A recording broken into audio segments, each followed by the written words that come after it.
Nah,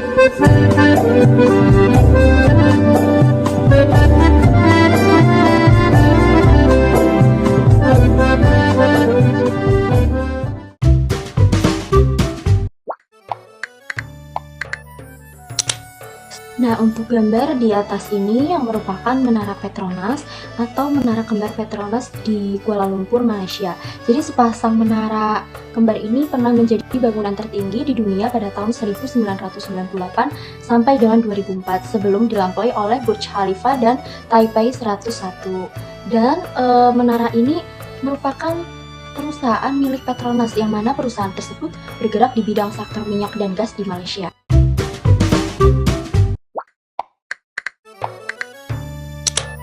Nah, di sini ada batu kapas yang merupakan peninggalan dinasti negara Malaysia. Sedikit pengetahuan mengenai batu kapas ini. Jadi, batu kapas ini merupakan gua batu yang berada di bukit yang berada di atas ketinggian 120 meter di permukaan laut, terletak di distrik Gombak, sekitar 13 km di sebelah utara Kuala Lumpur.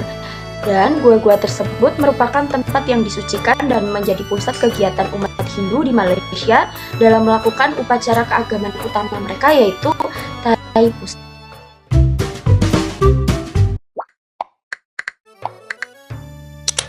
Pulau Perhentian Dinasti Malaysia.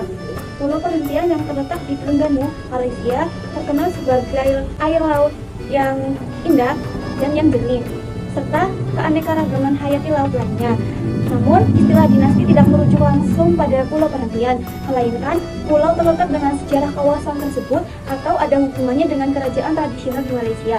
Pulau Perhentian memiliki kaitan historis dengan Kerajaan Terengganu, yang merupakan bagian dari dinasti Kerajaan Melayu. Saat ini, memerintahkan wilayah Terengganu sejak abad 18 dengan warisan budaya dan adat istiadat yang masih kuat hingga saat ini. Pulau Perhentian mungkin menjadi wilayah kekuasaan mereka pada masa lalu, tetapi saat ini lebih dikenal dengan sebagai tempat wisata daripada lokasi bersejarah kerajaan.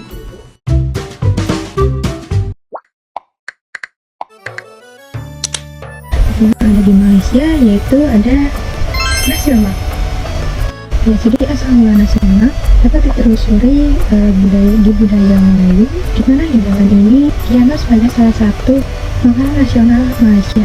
Nasi lemak ini juga dikenal sebagai hidangan yang dimasak dengan santan kelapa dan juga yang memberikan rasa gurih yang nikmat.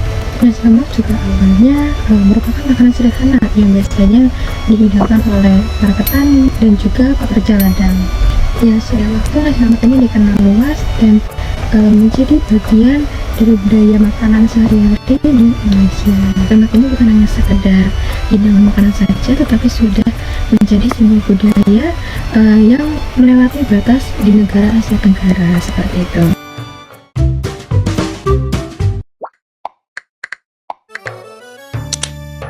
Uang ringgit adalah mata uang Malaysia yang dikenal sebagai ringgit Malaysia atau dirham. Ya, jadi nama ringgit itu yang diartikan dalam bahasa Melayu itu bergelombang atau bergigi.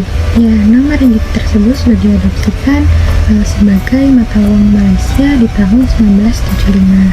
Ya, jadi ringgit terdiri dari koin dan juga kertas, yang dimana pecahan kertasnya itu terdapat dari dirham 1, dirham 5, dirham 10, dirham 20, dirham 50, dan juga dirham 100. Sedangkan koin tersedia pecahan 1 sen hingga 50 sen.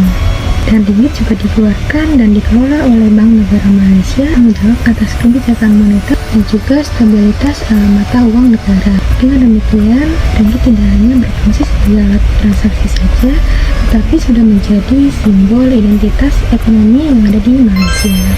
Seperti itu. Oke, baik, selanjutnya kita memasuki materi bagaimana peran Malaysia dalam pengembangan keuangan syariah yang dimulai dari perbankan syariah di Malaysia dulu. Bermulai di tahun 1983, Malaysia ini mendirikan Bank Islam Malaysia atau BIMB yang menjadikan sistem keuangan nasional yang berbasis prinsip syariah. Yang lalu di tahun 1993, Malaysia mengimplementasikan melalui sistem perbankan bidang syariah yang dimana mengonsep filter antara bank konvensional dan juga keuangan syariahnya untuk menawarkan produk syariah tanpa melakukan restrukturisasi menyeluruh.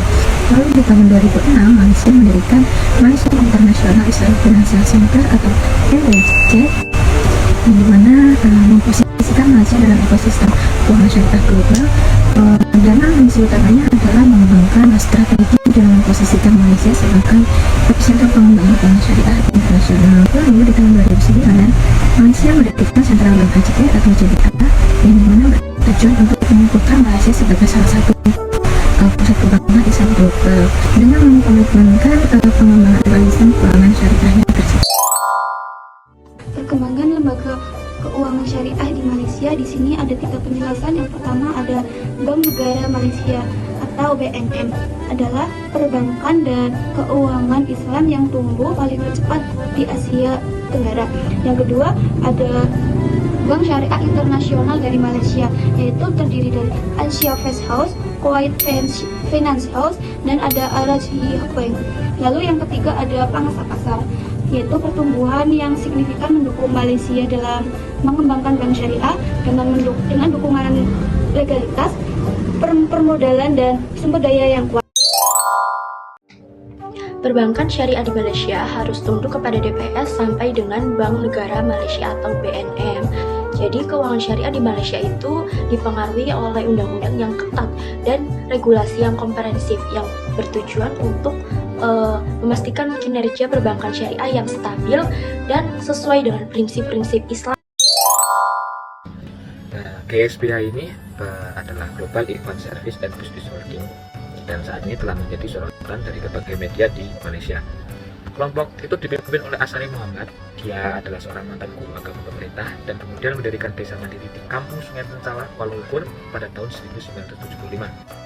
Di 3 tahun kemudian, kelompok tersebut mengganti namanya menjadi Al-Arqam. Lalu bagaimana hubungannya GSBA dengan Al-Arqam? Setelah Asari mendirikan desanya di tahun 1975, kelompok tersebut membangun serangkaian kegiatan bisnis di dalam dan di luar negeri. GSBA memasarkan dirinya sebagai bisnis yang dijalankan oleh Muslim dengan aset senilai 325 juta ringgit Malaysia dan pendapatan tahunan sekitar 187 ringgit Malaysia. Juga memiliki gerai bisnis atau toko di 20 negara di seluruh dunia. Mereka mengelola juga tentang situs berita The Malaysian Reserve. Lalu GSBA mempunyai total 5.346 karyawan. Di bawahnya ada 25 anak perusahaannya. Itu menurut The Malaysian Reserve. Walaupun sudah berganti nama, hubungan GSBA dengan Al-Arqam itu masih tetap ada, seperti yang ditujukan di dalam buku-buku yang sudah diterbitkan di daerah Melaka, Kelantan, dan GSBA itu menjadi pusat penyelidikan multi-lembaga atas dugaan menjalankan jaringan kriminal yang melibatkan perdagangan manusia, eksploitasi seksual anak dengan nama agama. Polisi juga telah menggerebek properti yang terkait dengan perusahaan tersebut di Selangor dan Negeri Sembilan di tanggal 11 September, lalu menyelamatkan lebih dari 400 anak, dan beberapa di antaranya kemudian diumumkan oleh polisi Malaysia bahwa mereka telah disodomi dan jadi melakukan kekerasan seksual terhadap anak di kelompoknya. Dan penggerebekan yang dilakukan di 82 lokasi yang menghasilkan penyelamatan 186 korban yang terdiri dari 102 pria dan 44 wanita, sementara 155 tersangka telah ditangkap, terdiri dari 78 pria dan 77 wanita.